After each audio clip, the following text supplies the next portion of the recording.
समस्तगुणसम्पूर्णं सर्वदोषविवर्जितं समस्तगुणं पूर्णं सर्वदोषविवर्जितं समस्तगुणसम्पूर्णं सर्वदोषविवर्जितं नारायणं नमस्कृत्य गीतातात्पर्यमुच्यते। नारायणं नमस्कृत्य गीतातात्पर्यमुच्यते नारायणं नमस्कृत्य गीतातात्पर्यमुच्यते आपादमौलिपर्यन्तं गुरूणामकृतं स्मरेत् तेन विघ्नाः प्रणश्यन्ति सिद्ध्यन्ति च मनोरथाः।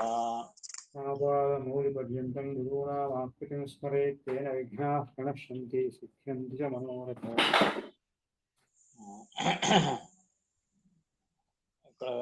ఈ శ్లోకంలో యావానర్థోదపానే సర్వతః సంప్లుతోదకే తావాన్ సర్వేషు వేదేషు బ్రాహ్మణస్య విజానతః అనే శ్లోకంలో తాత్పర్యంలో ఏమర్థం చెబుతూ ఉన్నారు? ఉదపాన ఉదపాన అంటే భగవంతునికి పేరు అని చెప్పారు. ఉత్ అప అన అని మూడు పదాలుగా విడదీసి, ఉత్ అంటే ఉద్రిక్త అంటే సర్వోత్తముడు అని అర్థం. అప అంటే పాలకరహితుడు, ఇతనికి వేరే పాలకుడు లేడు, ఇతడే అందరినీ పాలించేవాడు అని అర్థం. అన అంటే అందరినీ ప్రేరణ చేస్తాడు కనుక అనచేష్టాయామని ధాతు. అందరినీ ఆ చైతన్యం వచ్చేటట్లు చేస్తాడు కనుక ఇతనికి అన అని పేరు. అందుకే ఉదపాన అంటే భగవంతుడు అని అర్థం. అప్పుడు సర్వతః సంప్లుతోదకం అంటే ప్రళయోదకము అని అర్థం. అంటే ప్రళయంలో కూడా సర్వతః సంప్లుతోదకం అంటే ప్రళయము. ఎందుకు? సంపూర్ణంగా అప్పుడు ఆ ప్రకృతి అంటే లక్ష్మీదేవియే జల రూపంలో ఆవరించి ఉంటుంది. ఎప్పుడు? ప్రళయకాలంలో. కనుక సర్వతః సంప్లుతోదకం అంటే ప్రళయకాలము అని అర్థం. సో టోటల్ ఇప్పుడు అర్థం ఏమవుతుంది? ప్రళయకాలంలో కూడా ఎవరైతే ఉదపాన అయి ఉన్నాడో, అంటే ప్రళయకాలంలో కూడా ఎవరైతే సర్వోత్తమునిగా, తర్వాత పాలకరహితునిగా, తర్వాత అందరినీ ప్రేరేపించేవానిగా ఈ గుణాలను పొంది ఉన్నాడో అతడు అని అర్థం. అతని నుండి ఏ ప్రయోజనాన్ని ఇతడు పొందుతాడో అది సమస్త వేదముల యొక్క అధ్యయనం నుండి పొందుతాడు. అంటే అర్థమేమైనప్పుడు సమస్త వేదముల యొక్క తాత్పర్యం భగవంతుడే కనుక సమస్త వేదములను చదివినవాడు అంటే అర్థం ఏమిటి? దాని ముఖ్య తాత్పర్యం భగవంతుడే కనుక ఆ భగవంతుడి నుండి పొందేటటువంటి ధర్మము, మోక్షము మొదలైన ప్రయోజనాలు సమస్త వేదాధ్యయనం చేసిన వారికి లభిస్తుంది. కారణం ఏమిటి? సమస్త వేదముల యొక్క ముఖ్యార్థము భగవంతుడే కనుక అనే అర్థాన్ని తాత్పర్యంలో చెప్పారు. చెప్పి మరి దాన్నే ఇంకొంచెం వివరిస్తూ ఉన్నారు. ఈ ఉదపానం అనే శబ్దానికి అర్థాన్ని మరింత క్లారిఫికేషన్ ఇస్తున్నారు దానికి ఇక్కడ తర్వాత. సర్వేహి విష్ణోః సర్వే విష్ణోః అన్యే ప్రళయకాలే నోద్రిక్తాః అన్యే ప్రళయకాలే నోద్రిక్తాః. చూడండి, ఉదపాన అనే శబ్దంలో ఉత్, అప, అన అని మూడు పదాలు ఉన్నాయి అని చెప్పాం కదా. అంటే ఉత్ అంటే ఉద్రిక్తుడు అంటే సర్వోత్తముడు, అప అంటే పాలకరహితుడు, అన అంటే అందరినీ ప్రేరేపించేవాడు అని అర్థం. ఈ గుణాలు వేరేవారెవ్వరికీ లేవు. ఎందుకండి? ఆ ప్రళయకాలంలో లక్ష్మీదేవి కూడా ఉండే ఉంటుంది కదా. ప్రళయకాలంలో ఎవ్వరూ లేరు గనక అతొక్కడే ఉన్నాడు, మరి అతడే అన్ని అని అనుకోవడానికి లేదు. లక్ష్మీదేవి ఉంటుంది, ఆమెకు నిద్ర లేదు. ప్రళయకాలంలో కూడా ఆమె జ్ఞానానికి నష్టం లేదు. ముక్తులు ఉన్నారు, ఆల్రెడీ ముక్తులైపోయిన వారు, వారికి కూడా జ్ఞాన నష్టం లేదు. కనుక వీరందరూ ఉన్నప్పుడు వారు కూడా గుణపూర్ణులుగానే ఉంటారు వారి యోగ్యతానుగుణంగా. కనుక ఈ భగవంతునికి ఉదపాన అనే ఒక శబ్దము ఎలా సమంజసమవుతుంది అంటే అందుకు చెప్తూ ఉన్నారు. సర్వేహి అందరూ, అందరూ అంటే ఎవరు? విష్ణోః అన్యే, విష్ణువు కంటే భిన్నులైన ఇతరులందరూ కూడా ప్రళయకాలే న ఉద్రిక్తాః, ప్రళయకాలమునందు ఆ భగవంతుడు తప్ప ఇతరులెవ్వరూ కూడా ఉద్రిక్తులు కారు, అంటే గుణపూర్ణులు ఎవ్వరూ లేరు. మరి పోని లక్ష్మీదేవి గుణపూర్ణురాలే, ఆమెలో ఎటువంటి దోషము లేదు కదా, ఆమె కూడా గుణపూర్ణురాలే కదా అంటే దానికి చెబుతూ ఉన్నారు. ఏ చ ఉద్రిక్తాః ముక్తాః ఏ చ ఉద్రిక్తాః ముక్తాః ఏ చ ఉద్రిక్తాః ముక్తాః రమా చ తేపి న పాలకవర్జితాః. రమా చ తేపి న పాలకవర్జితాః రమా చ తేపి న పాలకవర్జితాః. ఇప్పుడు ఉదపాన అనే దాంట్లో ఒక్కొక్క పదానికి సార్థక్యం చెబుతున్నారు. ఉత్ అంటే ఏమిటి? ఉద్రిక్తులు, గుణపూర్ణులు. సరే, భగవంతుడు గుణపూర్ణుడు అందామా? అతనిలో ఎటువంటి దోషాలు లేవు గనక అతడు గుణపూర్ణుడు. గుణపూర్ణుడు అంటే అర్థం ఏమిటి? ఏ దోషములు లేనివాడు అని అర్థం. ఏ దోషములు లేనివాడు కేవలం భగవంతుడు ఒక్కడే కాదు కదా, లక్ష్మీదేవిలో కూడా ఎటువంటి దోషములు లేవు. అలాగే ముక్తులకు కూడా ఎటువంటి దోషములు లేవు. అన్ని దోషాలను పోగొట్టుకునే మోక్షాన్ని పొందినవారు వారు కనుక ముక్తులకు కూడా ఎటువంటి దోషములు లేవు, నిర్దుష్టులు వారు. మరి వారు కూడా ఉత్ అనే శబ్దముతో వాచ్యులు కాగలరు కదా, వాళ్ళను కూడా ఉత్ అని పిలవవచ్చు. కేవలం భగవంతునికి మాత్రమే ఉత్ అని ఎందుకు అని సంశయం వస్తే అది చెబుతున్నారు ఇక్కడ. ఏచ అంటే ఎవరైతే ఉద్రిక్తాహ, ఎవరైతే గుణపూర్ణులై ఉన్నారో, ఉద్రిక్తాహ అంటే ఎవరైతే గుణపూర్ణులై ఉన్నారో ఎవరు? ముక్తాహ రమాచ, ముక్తులు మరియు లక్ష్మీదేవి. ముక్తులు ఉద్రిక్తులే అంటే గుణపూర్ణులే, లక్ష్మీదేవి కూడా ఉద్రిక్తురాలే అంటే గుణపూర్ణురాలే అయినప్పటికీ తేపి అంటే వారు కూడా అంటే ముక్తులు లక్ష్మీదేవి కూడా నా పాలక వర్జితాహ అంటే చూడండి, ఉదపాన అనే మూడు కలిసి ఇది కేవలం భగవంతుని మాత్రం చెప్పేటటువంటి పదము. కేవలం ఉత్ అంటే లక్ష్మీదేవి కావచ్చు, ముక్తులు కూడా కావచ్చు అని సంశయం కలగవచ్చు. దానికి అప అని చేర్చినారు. అందుకే ఎందుకు, ఒకవేళ లక్ష్మీదేవి ముక్తులు ఉత్ అని పిలువబడినప్పటికీ అప కాదు వారు. అప అంటే ఏమర్థము? పాలకులు లేనివారు అని అర్థం. ఈ గుణము లక్ష్మీదేవికి లేదు, ముక్తులకు లేదు కదా. ప్రళయకాలంలో కూడా లక్ష్మీదేవిని, ముక్తులను అందరినీ నియంత్రించేవాడు భగవంతుడే. కనుక అప అనే పదము లక్ష్మీదేవికి గాని ముక్తులకు గాని ఇది సరిపొందదు. అదే అంటున్నారు. ఏచ ఉద్రిక్తాహ అంటే కేవలం ఉత్ అనంటే భగవంతునికే కాక లక్ష్మీదేవికి ముక్తులకు కూడా లక్షణం వస్తుంది. కనుక ఏచ ఉద్రిక్తాహ ఎవరైతే గుణపూర్ణులు అనిపించుకున్నారో, ఎవరు? ముక్తాహ రమాచ, ముక్తులు లక్ష్మీదేవి. తేపి వారు కూడా న పాలక వర్జితాహ, పాలక వర్జితులు కారు అంటే ఏమర్థం? పాలకులు లేనివారు కాదు అంటే వారికి పాలకులున్నారు. లక్ష్మీదేవికి పాలకుడున్నాడు భగవంతుడే, ముక్తులకు పాలకుడున్నాడు అతడు భగవంతుడే.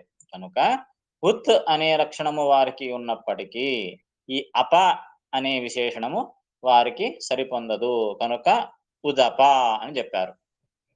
ఎందుకు అదే చెప్తున్నారు. నపాలక వర్జితాహ ఎందుకు అంటే విష్ణు పాల్యత్వాత్.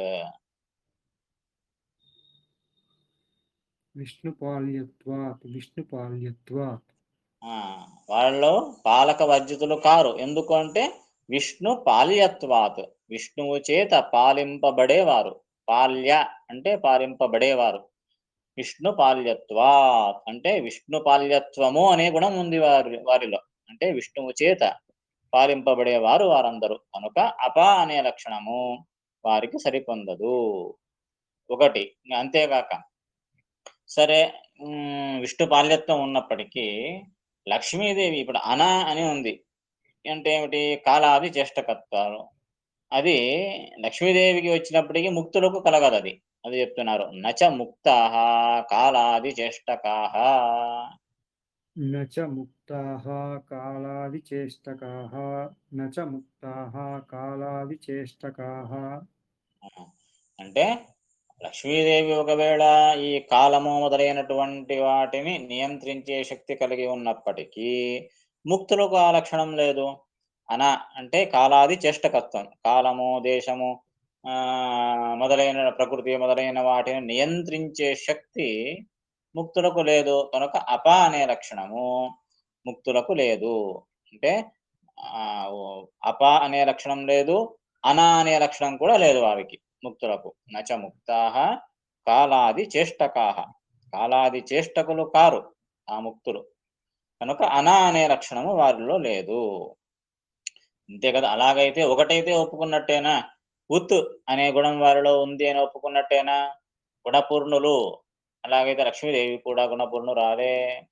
ముక్తులు కూడా గుణపూర్ణులే. ఎందుకు? వారిలో కూడా ఎటువంటి దోషము లేదు గనుక. అలాగైతే ఉత్ అనే లక్షణము వారిలో ఉంది అని ఒప్పుకున్నట్టే గదా! అని సంశయం వస్తుంది. అందుకే వెంటనే మళ్ళీ శ్రీమదాచార్యులు ఏమంటున్నారు చూడండి. నచ ఉద్రిక్తత్వం తేషాం తద్వత్. न च उद्रिक्तत्वं तेषां तद्वत् न च उद्रिक्तत्वं तेषां तद्वत् ఆ! నిజమే. లక్ష్మీదేవికి, ముక్తులకు దోషము లేదు. గుణపూర్ణులే వారు కూడా. కానీ ఈ గుణపూర్ణత్వం అనే గుణము భగవంతునికి ఎంత ఉన్నదో అంతటి గుణపూర్ణత్వము లక్ష్మీదేవికి లేదు, ముక్తులకు లేదు. భగవంతునికి ఉన్న గుణపూర్ణత్వం ఎటువంటిది? అనంతమైన గుణపూర్ణత్వం.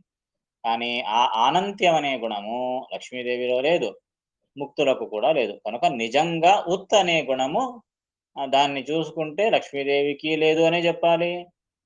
ముక్తులకు కూడా లేదనే జెప్పాలి. ఎంత భగవంతునికి ఎంతటి ఆ ఉత్ అనే గుణమున్నదో, అంతటి ఆ గుణపూర్ణత్వము లక్ష్మీదేవికి లేదు, ముక్తులకు లేదు. అదే చెప్తున్నారు. నచ ఉద్రిక్తత్వం తేషాం తద్వత్. ఉద్రిక్తత్వం అంటే ఆ గుణపూర్ణత్వము అనే గుణము తేషాం అంటే వారికి. వారికి అంటే ఎవరికి?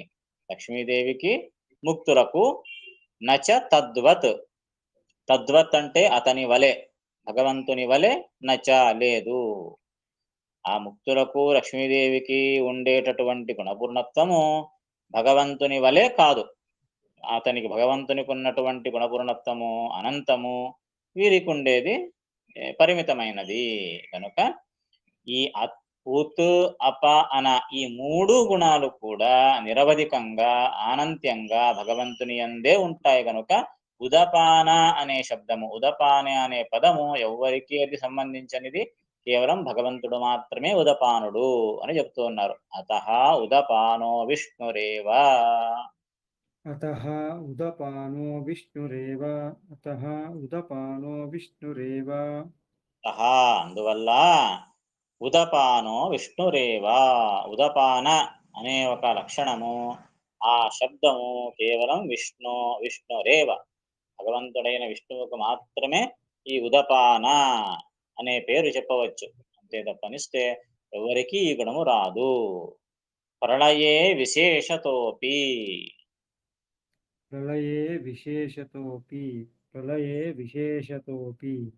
ప్రళయకాలమునందు అతడు భగవంతుడు విశేషముగా గుణపూర్ణత్వాదులను కలిగి ఉన్నవాడు. ఎవ్వరి సహాయం లేకుండా అతడే అందరినీ నియంత్రించేవాడు. అంటే ఒక సంశయం మనకు కలగొచ్చు. ఇప్పుడు సృష్టి కాలంలో భగవంతునికి ఎంతమంది సహాయం ఉన్నారయ్యా? బ్రహ్మదేవుడు సృష్టి చేస్తాడు, ఈశ్వరుడు సంహారం చేస్తాడు, వాయుదేవుడు అన్ని పనులను చక్కదిద్దుతాడు, రామావతారం చేస్తే హనుమంతుడు ఎంత సేవ చేశాడు, మరి వానర వీరులందరూ సహాయం చేశారు. మరి కృష్ణుడుగా ఉన్నప్పుడు భీమసేనుడు, అర్జునుడు, పాండవులు ఇందరి సహకారంతో భూభారహరణం చేశాడు. కనుక భగవంతుడు ఒక్కడే ఏం చేయలేదు కదా! ఇంతమంది యొక్క సహకారంతో అతడు పనులు చేశాడు అనే ఒక సంశయం రావచ్చు. అందుకే సర్వత సంప్లుతోదకే అన్నారు. ప్రళయకాలంలో వీళ్ళెవ్వరూ లేరు కదయ్యా! ఎవ్వరూ లేని సందర్భంలో కూడా ఈ గుణాలన్నీ భగవంతునికి ఉన్నాయి. సమస్త గుణపూర్ణత్వము, అందరినీ ప్రేరేపించడము, అందరూ ఉన్నారు లోపల. కానీ భగవంతుని యొక్క ప్రేరణ లేకపోతే వాళ్ళు ఉచ్ఛ్వాస నిశ్వాసాలను కూడా తీసుకోలేరు. కనుక ముక్తులు ఆ ముక్తిరందు ప్రళయకాలంలో కూడా వారికి సుఖం కలగాలి. ముక్తులకు సుఖం, స్వరూప సుఖం వారు అనుభవిస్తూనే ఉంటారు. మరి ఆ స్వరూప సుఖాన్ని అందించేటటువంటి భగవంతుని యొక్క ప్రేరణ కూడా ఉండి తీరాలి. లేకపోతే వారు అనుభవించలేరు. కనుక ప్రళయకాలంలో కూడా లక్ష్మీ బ్రహ్మాది సమస్త చేతనులను ప్రేరేపణ చేసేటటువంటి వ్యక్తి కేవలం భగవంతుడు ఒక్కడే. అందుకే ప్రళయకాలాన్ని దృష్టాంతంగా తీసుకున్నారు. ప్రళయకాలంలో కూడా భగవంతుడు ఉదపానుడు అనే ఒక విషయాన్ని ఇక్కడ చెబుతూ ఉన్నారన్నమాట. దీనికి ఈ విధంగా కొన్ని చెప్పి వేదము యొక్క వచనాన్ని కూడా ప్రమాణంగా ఇస్తూ ఉన్నారు ఇక్కడ. ఆనీదవాతం స్వధయా తదేకం. ఆనీదవాతం స్వధయా తదేకం. ఆనీదవాతం స్వధయా తదేకం. తస్మాద్ధాన్యన్న పరః కించనాస. తస్మాద్ధాన్యన్న పరః కించనాస. తస్మాద్ధాన్యన్న పరః కించనాస. తమ ఆసీత్ తమసా గుళ్హమగ్రే. తమ ఆసీత్ తమసా గూల్హమగ్రే. తమ ఆసీత్ తమసా గూల్హమగ్రే. అప్రకేతం సలిలం సర్వమా ఇదం. అప్రకేతం సలిలం సర్వమా ఇదం. అప్రకేతం సలిలం సర్వమా ఇదం. అనీదవాతం స్వధయా తదేకం. అనీదవాతం అంటే అతని కంటే వేరే అయినటువంటి వాతం అంటే వాయు. వాయుదేవుడే మొదలైనటువంటి వారి యొక్క ఎవ్వరి ప్రేరణ లేకుండా స్వధయ తన సొంత శక్తి చేత తదేకం ఆ ఒక్కడే ప్రధానుడైనటువంటి ఆ భగవంతుడు ఒక్కడే ఉన్నాడు. తస్మాద్ధాన్యన్న పరః కించనాస. అతని కంటే ఉత్తమమైన పరహ అంటే ఉత్తమమైనటువంటి వస్తువు కించనాస న ఎవ్వరూ లేరు. ఆ భగవంతుని కంటే ఉత్తమమైనటువంటి గుణపూర్ణమైన శ్రేష్టమైన వస్తువు ఇంకొకటి లేదు. తమ ఆసీత్ తమసా గుడ్లమగ్రే. ప్రకృతి ఆ ప్రకృతి అంతా అప్పుడు ఒకటి తమహ అంటే చీకటి. చీకటి చీకటి రూపంలో వ్యాపించి ఉన్నది. ప్రళయోదక రూపంలో వ్యాపించి ఉన్నది. గూఢం అంటే గూఢం అంటే నిండిపోయింది. నీటితో సమస్త ప్రపంచము కప్పబడిపోయింది ఆ ప్రళయకాలంలో. అప్రకేతం సలిలం సర్వమా ఇదం. సర్వమా అన్నింటినీ కూడా ఈ సలిలం ఆ నీరు అనేది నిండిపోయింది. అన్నింటినీ ఇది ఆవరించి ఉన్నది. కనుక ప్రళయోదకంలో ఎవరూ లేకున్నారు. ఎవరి ప్రేరణ లేకుండా కేవలము తన శక్తితోనే భగవంతుడు అందరినీ ప్రేరేపిస్తూ ఉన్నాడు. అతని కంటే ఉత్తముడు మరొకడు లేడు అనే విషయాన్ని ఈ వేదం చెబుతోంది. తర్వాత ఆపోవా ఇదమగ్ర సలిలమాసీత్. ఆపోవా ఇదమగ్రే సలిలమాసీత్. ఆపోవా ఇదమగ్రే సలిలమాసీత్. సలిల ఏకో ద్రష్టా. సలిల ఏకో ద్రష్టా. సలిల ఏకో ద్రష్టా. అద్వైతో భవతి ఇత్యాది శ్రుతిభ్యః. అద్వైతో భవతి ఇత్యాది శ్రుతిభ్యః. అద్వైతో భవతి ఇత్యాది శ్రుతిభ్యః. వేదవాక్యం ఆపోవా ఇదమగ్రే. ఇదం అగ్రే. అగ్రే అంటే మొట్టమొదట అంటే ఇంకా సృష్టి కానటువంటి ఆ ప్రళయకాల సందర్భంలో ఆపోవా ఇదం ఆసీత్. ఆపో సలిలం. సలిలం అంటే నీరు. ఇతర రక్షకులు లేనటువంటి అటువంటి సమయంలో కేవలం నీరు ఉండేటటువంటి ఆ ప్రళయ సమయంలో ఏకో ద్రష్ట అందరినీ చూసేటటువంటి అంటే సర్వజ్ఞుడైన అని అర్థం. సర్వజ్ఞుడైనటువంటి ఏకహ కేవలం ఒకే ఒకడున్నాడు. అద్వైత భవతి అద్వైతునిగా ఉన్నాడు. అద్వైతునిగా ఉండా అంటే అర్థం ఏంటి? అందరితో ఐక్యం అని అర్థమా? అద్వైత అంటే అర్థమేమి? ఇతనికి సమానుడైన వ్యక్తి ఇంకొకడు లేడు అని అర్థం. వేరే ఏమీ లేదు అని అర్థం కాదు. ఇతనికి సమానుడైన వాడు ఇంకొకడు లేడు. ఆ సమయంలో లక్ష్మీదేవి ఉంది, ముక్తులు ఉన్నారు, అందరు ఉన్నారు. కానీ ఇతనికి సమానమైన వ్యక్తి మరొకరు లేరు. అద్వైతో భవతి. అద్వైత అంటే ఇతనికి సమానుడైన తముడు కానీ అధికుడు కానీ మరొక వ్యక్తి లేడు అని చెప్పేటటువంటి ఇత్యాది శృతిభ్య ఇవే మొదలైన శృతుల వల్ల ఈ భగవంతుడే ప్రళయకాలంలో సర్వోత్తమునిగా ఉన్నాడు. అందరికీ ఇతడే ప్రేరకుడు అనే విషయాలు తెలుస్తూ ఉన్నాయి అని శ్రీమదాచార్యులు నిర్ణయాన్ని ఇస్తారు. అర్థమైంది. ఆపోవా ఇదమగ్ర సలిలమాసీత్. సలిల ఏకో ద్రష్ట అనేది 2-3 సార్లు చెప్పారు కదా. ఆపోవా అంటే కూడా నీళ్ళే కదా. ఇక్కడ 2 విధాలుగా వ్యాఖ్యానిస్తారు. ఆప అంటే ఆసమంతాత్ పాలయతి బాగుగా పాలించేవాడు. ఆ అంటే బాగుగా, పా అంటే పాలించేవాడు. అందుకే ఆపహ అందరిని పాలించేవాడు అని అర్థం. అతడు ఉన్నాడు. సలిలమాసిత్ ప్రకృతి సలిల రూపంలో ఉంది. అటువంటి ఆ ప్రళయోదకంలో ఏకో ద్రష్ట ఒక్కడే ప్రధానంగా సర్వజ్ఞునిగా ఉన్నాడు. అతడు అద్వైతః భవతి. అతనికి సమానుడు ఎవరు లేరు అని దీనర్థం. సలిలమాసీత్ సలిల ఏకో ద్రష్ట అని రావాలి. సలిలమాసి అంటే నీరు ఉండింది.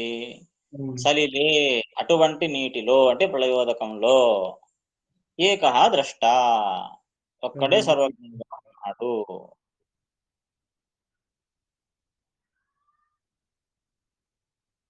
ఓకే.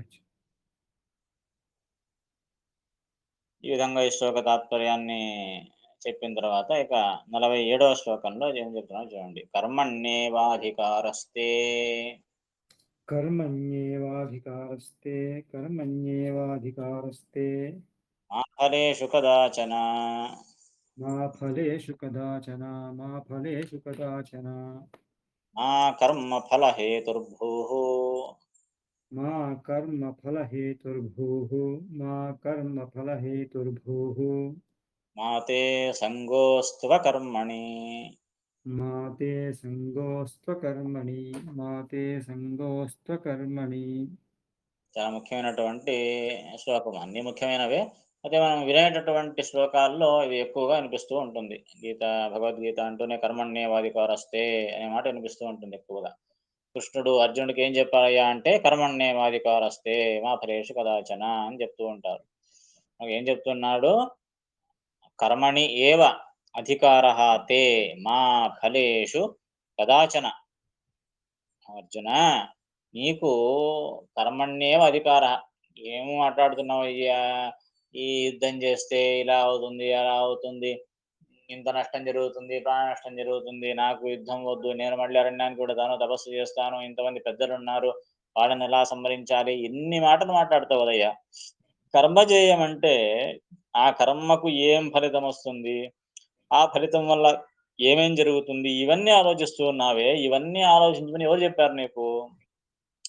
నీకు విహితమైనటువంటి కర్మ అవునా? కాదా? అది చెయ్యవయ్యా అంటే నువ్వు దాని యొక్క ఫలితాన్ని గురించి ఆలోచిస్తావే!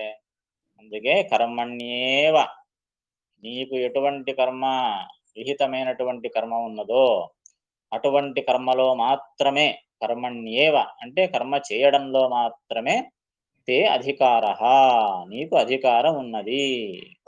అంతేగాని మా ఫలేషు కదాచన.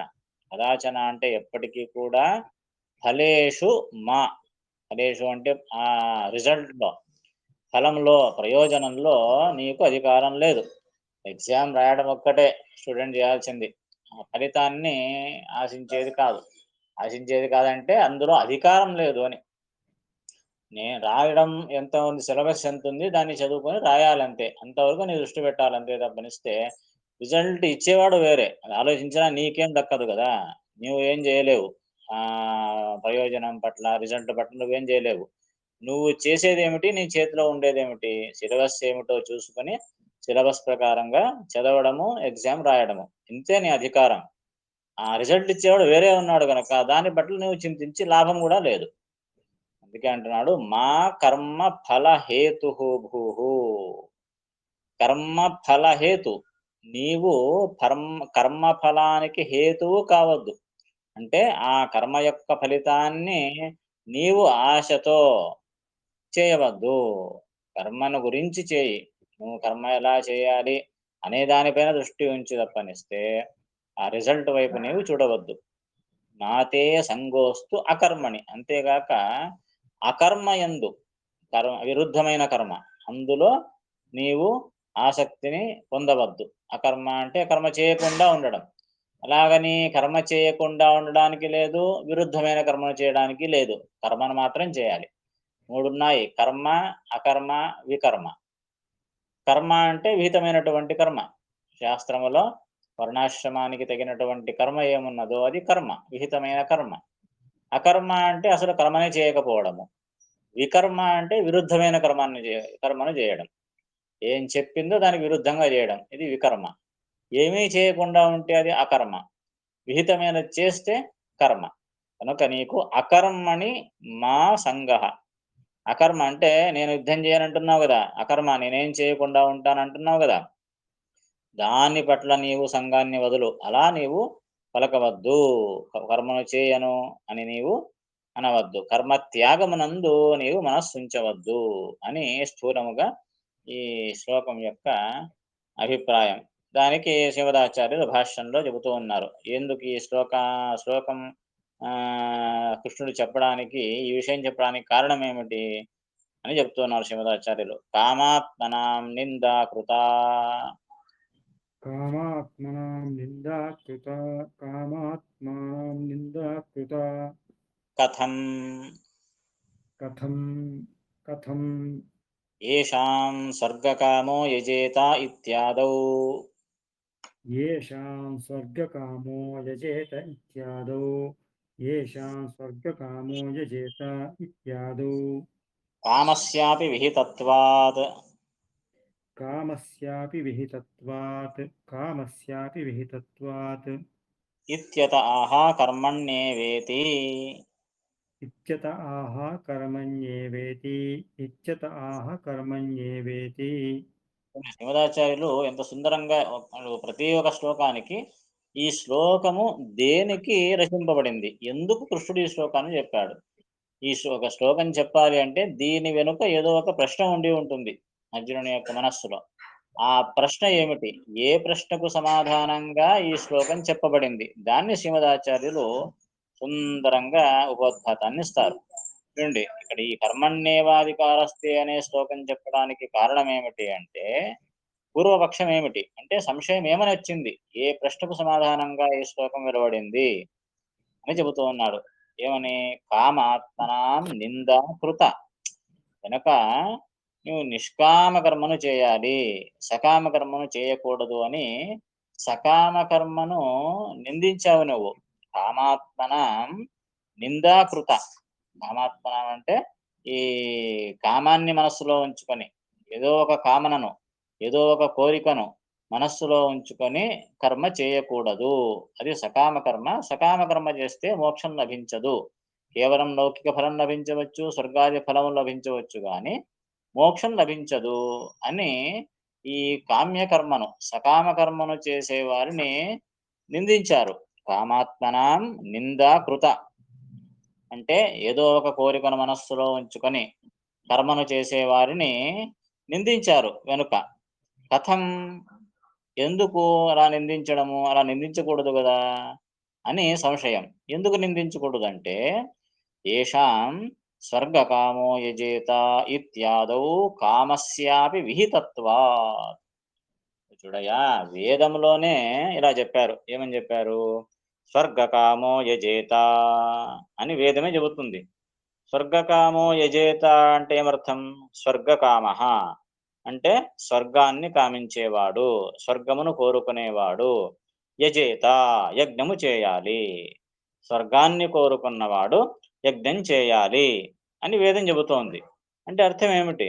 స్వర్గకామ స్వర్గకామ అని చెప్పడంలోనే స్వర్గాన్ని అపేక్షించిన వాడు యజ్ఞం చేయాలి. యజ్ఞం చేయాలి అని వేదమే చెబుతోంది. ఎవరు చేయాలి? స్వర్గాన్ని కామించినవాడు. అంటే అర్థం ఏమిటి? స్వర్గ కామన, స్వర్గాన్ని కోరుకోవడం కూడా వేద విహితమైన కర్మ అయింది కదా అప్పుడు. అంటే మరి అది దాన్ని ఎలా నిందిస్తారు? వేదము చెప్పినటువంటి కర్మను ఆచరించాలి. మరి వేదమే ఏమని చెబుతోంది? స్వర్గమును కామించేవాడు యజ్ఞాన్ని చేయాలి అని చెబుతోంది. అంటే అర్థం ఏమైంది అప్పుడు? ఈ స్వర్గ కామన కూడా, స్వర్గాన్ని అపేక్షించడం కూడా వేద విహితమనే అయింది కదా. మళ్ళీ అటువంటి వేద విహితమైన సకామ కర్మను ఎలా నిందిస్తోంది ఈ భగవద్గీత అని సంశయం. అది చెప్తూ ఉన్నారు. ఏషాం, ఎవరికైతే, వీరికి ఏం చెప్పారు? స్వర్గకామో యజేత ఇత్యాదౌ. స్వర్గకామో యజేత అనే వేదవాక్యములలో ఇదే మొదలైన అనేకమైన వాక్యాలున్నాయి ఎటువంటివి. స్వర్గాన్ని కోరుకున్నవాడు ఇది చేయాలి, సంతానాన్ని కోరుకున్నవాడు ఇటువంటి వ్రతం చేయాలి వ్రతం చేయాలి అని ఇవి ఏవైతే ఉన్నాయో, ఇత్యాదౌ ఇవే మొదలైన వేదవాక్యాలలో కామస్యాపి విహితత్వాత్ కామస్య అంటే ఈ కోరిక, ఈ కామన అనేది కూడా ఇది విహితత్వా, ఇది వేద విహితమే అయింది గదా! వేదములో ఇది చెప్పబడింది. అంటే ఇది విహితమనే అర్థం గదా! కనుక ఈ కామ కర్మను, కామ్య కర్మను ఎలా నిందించారు భగవద్గీతలో? లేక కృష్ణుడు ఎందుకు వారిని నిందించారు? ఇత్యత ఆహా అనే సంశయం కలిగితే, ఆ సంశయ పరిహారానికి కర్మణ్యేవేతి, కర్మణ్యేవాధికారస్తి అనే శ్లోకము కృష్ణుడు చెప్తూ ఉన్నాడు అని అర్థం. అర్థమైంది కదా! ఈ శ్లోకం చెప్పడానికి కారణం ఏమిటి అనేది. అర్థమైంది. సో, ఇది సంశయం అన్నమాట. అంటే కామ్యకర్మను నిందించారు. కానీ వేదమే కామ్యకర్మను చేయమని ఆదేశిస్తోంది. అటువంటప్పుడు ఆ వేద విహితమైన కామ్యకర్మను కృష్ణుడు ఎలా నిందించాడు అని సంశయం.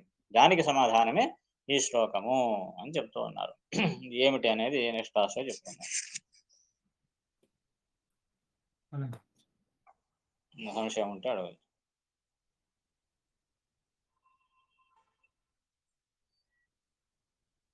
నమస్కారం బాబు. సరే అమ్మా. ఇందాక అద్వైతం అని చెప్పేటప్పుడు మీరు అన్నారు కదా! అలాంటి సమానమైన వ్యక్తి ఇంకొకరు లేరు అన్నట్టు. బట్ అది ప్రళయ కాలంలో సందర్భంలో వచ్చినప్పుడు, ప్రళయ కాలంలో అలాంటి వ్యక్తి ఎవరు లేరు. బట్ వేరే సమయంలో ఉన్నారనే అర్థం వస్తుంది గదా! దానికి పరిహారం ఎలాగా అని ప్రశ్న. అద్వైతం అనేది ఇప్పుడే కాకుండా వేరే చోట కూడా చెప్పారు.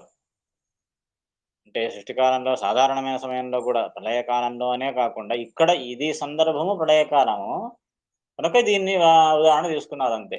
వేరే సమయాల్లో కూడా అద్వైతః అనే పదం వచ్చింది. దానికి ఇదే అర్థమే.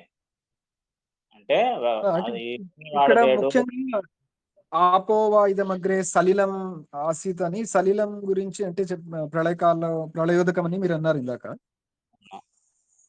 ఆ సలిలం వచ్చినప్పుడే ప్రత్యేకంగా అద్వైత భవతి అని ఉంది. అంటే చెప్పారు కానీ అక్కడ ప్రశ్న అయితే ఉత్పన్నం అవుతుంది కదా! అంటే ప్రళయకాలంలో ఈయనకు సమానమైన వారు లేరు అని అర్థం వస్తే, వేరే ప్రళయ సమయంలో ఉన్నారని ప్రళయకాలంలో మాత్రమే అని కాదు. ఆ! ప్రళయకాలంలో కూడా అని. కూడా అంటే అప్పుడు వేరే సమయంలో కూడా ఉన్న ఇదే అద్వైతమే అని వస్తుంది. ఆహా! అంటే వేరే అలాగా దాన్ని అర్థం గురించి వేరే దాన్ని కూడా అని నిరాకరణ వచ్చేదానికి ఏమైనా ఉందా? అంటే ఇది ఎప్పుడు ఈ అర్థం వస్తుందంటే వేరే సమయంలో లేరు అని నిరాకరణ చేసి ఉంటే అప్పుడు ఈ అర్థం చెప్పొచ్చు. అని కేవలం ప్రళయ సందర్భాన్ని చెబుతూ ప్రళయ సందర్భంలో కూడా లేదా కూడా అని లేకపోయినా ప్రళయ సందర్భంలో అద్వైతుడిగా ఉన్నాడు అని చెప్పడం వల్ల ఇతర సమయాల్లో లేరు అనే అర్థం రాదు. ప్రళయ సందర్భంలో కూడా ఉన్నారు. లేరు అనేది ఎప్పుడొస్తుంది అంటే వేరే చోట ఎక్కడైనా నిరాకరించి ఉండాలి. హ్మ్. వేరేటప్పుడు ఇతనికి సమానులు గాని, అదురు కానీ ఉన్నారు అనే వాక్యం ఏదైనా చెప్పి ఉండాలి. హ్మ్. అటువంటిది చెప్పలేదు. ఆ సమయంలో కూడా అద్వైతః అనే పదమే ఉపయోగించారు. అప్పుడు అద్వైతః అన్నారు. ఇప్పుడు అద్వైతః అన్నారు. కనుక 2 వాక్యాలను చూసినప్పుడు ఎప్పుడైనా అతడు అద్వైతుడే అనే తాత్పర్యం వస్తుందన్నమాట. ఇక్కడ సందర్భం ఇది గనుక ప్రళయకాలాన్ని వర్ణించే సందర్భంలో ఏముందప్పుడు ప్రళయకాలంలో ఏం జరుగుతోంది అంటాం గదా! ప్రళయకాలంలో అవును. ఏం జరుగుతోంది అంటే ప్రళయకాలంలో ఇది జరుగుతా ఉంది. భగవంతుడున్నాడు. ఆ ప్రళయకాలంలో ఉండేటటువంటి భగవంతుడు జ్ఞానపూర్ణుడు. అతడు సర్వోత్తముడు. అప్పుడు కూడా అతడు సర్వోత్తముడే. అప్పుడు కూడా అతడు ఉద్రిక్తుడే, గుణపూర్ణుడే. అప్పుడు కూడా అతడు రహితుడే. అప్పుడు కూడా అద్వైతుడే. ఇవన్నీ చెప్పినప్పుడు ఈ ఉదపాన అనే తన సందర్భంలో కూడా ఇదే ప్రశ్న వస్తుంది. ఉదపాన అంటే ఏమిటి? ఉత్తు, అప, అన. హ్మ్. ఈ 3 గుణాలు ఎప్పుడున్నాయి? కేవలం ప్రళయకాలంలో మాత్రమే ఉన్నాయా? లేదు గదా! ఉదపాన అని చెప్పడం వల్ల ఇక్కడ ఏమని వ్యాఖ్యానం చేశారు? ఆ ప్రళయ కాలంలో కూడా అంటే సంశయం కలగడము సాధారణంగా ప్రళయంలో మనకు సంశయం లభిస్తుంది. అంటే అప్పుడు ఎవరు లేరు గదా! అప్పుడు ఇతని హ్మ్. యొక్క గొప్పదనం ఏమిటి? అప్పుడు ఇతడు గుణపూర్ణుడుగా ఉంటాడా? అప్పుడు ఎవరు లేరు గదా! ఎవరు లేని సందర్భంలో ఇతడు సర్వచేష్టకత్వం అనే గుణం ఎలా కలుగుతుంది? ఇవన్నీ సంశయాలు ప్రళయ కాలంలో కలుగుతాయి గనక అప్పుడు కూడా ఇతడు ఉదపానునిగా ఉన్నాడు అని చెప్పడం వల్ల ఇతర సమయాల్లో కూడా ఉన్నాడు అనేది ఎలా సిద్ధమవుతుందో అలాగే ఈ ప్రళయ సందర్భంలో కూడా అంటే మీ సాధారణంగా ప్రళయంలో సంశయం కలిగేదెప్పుడు? ఇప్పుడు సృష్టి కాలంలో అందరూ స్పష్టంగా వేరే వేరే ఉన్నారు. ఈ భిన్నత్వము అంతా కనబడుతోంది ఆ! స్పష్టంగా. హ్మ్. సంశయం ఎప్పుడు కలుగుతుంది మనకు? ప్రళయకాలంలో ఐక్యం కావచ్చు అనే సంశయం ఏర్పడుతుంది. కనుక ప్రళయకాలంలో అద్వైతంగా ఉన్నాడు సమాధిక రహితుడు అని చెప్పడం మూలాన ఇక వేరే సమయంలో అది కైముత్య న్యాయంతో సిద్ధమైపోతుంది అన్నమాట. అదే అర్థమైంది బాబు. అంటే నాకు ఈ సంశయం ఎందుకు వచ్చిందంటే, ఈ పూర్వపక్షంలో మీరు అద్వైతం అనే పదాన్ని మీ ఇష్టం వచ్చినట్టుగా అర్థం చేసుకుంటారు. అంటే ఇప్పుడు రాజుగారి పెద్ద భార్య మంచిది అని చెప్పిన ఉదాహరణలాగా చిన్న భార్య గురించి మాట్లాడలేదు. బట్ చిన్న భార్య చెడ్డదన్నట్టు అర్థం అక్కడ నిరాకరణ కాలేదు. అది. సో, అలాగా ఇక్కడ కూడా నిరాకరణ కాలేదనే ఉద్దేశంతో ఈ ప్రశ్న అడిగాను. దానికి 2 సమాధానాలు. ఒకటి, సంశయం కలిగేది ప్రళయకాలంలో కూడా అప్పుడు చెప్పారు. తర్వాత అద్వైత పదం వేరే సందర్భంలో కూడా చెప్పారు కనుక అన్ని సందర్భాల్లో అద్వైతుడే అని సిద్ధమవుతుంది. సరే, నమస్కారం. ఆచార్యులు ఇంకొకటి, అద్వైతం అన్న పదానికి ఇక్కడ చెప్పిన అర్థం ఏంటి? రెండవ వాడు లేడు అని. అదే దానికి అర్థము రెండో వాడు లేడు అనే నిజంగా అద్వైత పదానికి, కానీ ఆ అర్థం తీసుకోరాదు అని చెప్పింది. కారణం ఏమిటి? రెండో వాడు లేనేది ప్రమాణ విరుద్ధం అవుతుంది. ఎందుకు? ఇదే వేదమే మళ్ళీ సలిలాసీతం చెప్పింది కదా. అంటే వేదమే తన మాటకు చెప్పినట్లు అవుతుంది. ప్రకృతి సలిలం రూపంలో ఉంది అని కూడా మీరు, లక్ష్మీ స్వరూపమైనటువంటి ప్రకృతి శైల రూపంలో ఉంది అని కూడా మీరు చెప్పారు ఇంతకు ముందు. కాబట్టి రెండవ వాడు లేడు అనేది ఇక్కడ విరుద్ధం అవుతుంది కదా. విరుద్ధం అవుతుంది. అందుకే ఆ అర్థం తీసుకోరాదని స్పష్టమైపోతుంది అక్కడ. అంటే దాన్ని అప్పుడు ఎట్లా చెప్పాలి? సమానంగా రెండో స్వతంత్రులు గారు వాళ్ళెవరు స్వతంత్రులు గారు కారు అనే అర్థమే చెప్పాలి. ఎందుకంటే ఇది మన స్వగతోడ కల్పితమైన అర్థం కాదు.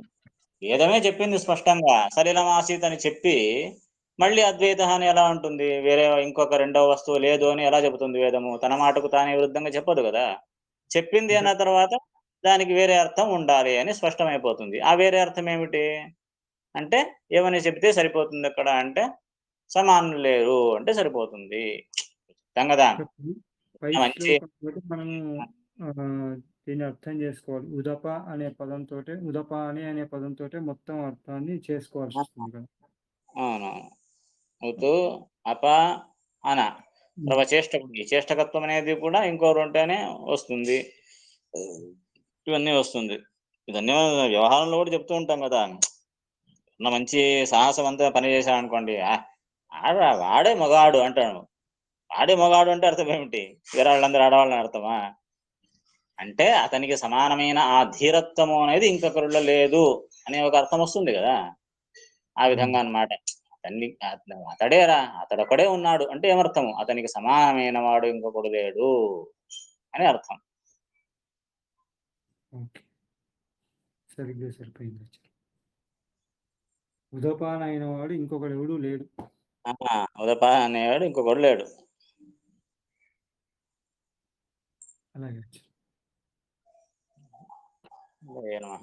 శ్రీకృష్ణార్పణమస్తు. నమస్కారం. నమస్కారం.